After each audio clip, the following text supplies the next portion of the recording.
हार्दिक स्वागत करता हूँ, धन्यवाद देता हूँ। जय हिंद, जय महाराष्ट्र। आदरणीय राजेंद्र जी जय।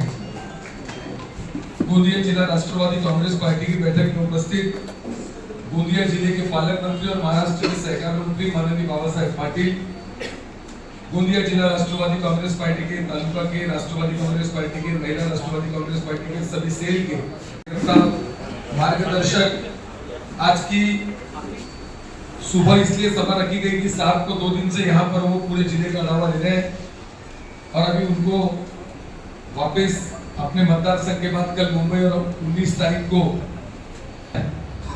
लेकिन राष्ट्रवादी कांग्रेस पार्टी के कार्यकर्ताओं से मिलने की उन्होंने परसों ही दोच मुद्दे होते। एक पक्ष संघटन मजबूत करायला त्यांनी आपल्या भाषणात सांगितलं की पक्ष संघटन मजबूत झाला पाहिजे आणि जे गोंदिया भंडारा जिल्ह्यामध्ये आमच्या गोंदिया जिल्ह्यात जिथे नगर परिषद नगरपंचायतची निवडणूक आहे, ग्रामपंचायतची निवडणूक आहे, त्यामध्ये प्रत्येक पदाधिकाऱ्यांनी प्रत्येक कार्यकर्त्यांनी लक्ष घालून राष्ट्रवादी काँग्रेस पार्टी प्रचंड मताने निवडून आली पाहिजे, हेच आजची बैठकीचा उद्देश होता। जसजसे निवडणुका जवळ येतात तसे युती संदर्भातला सस्पेन्स वाढतो आहे।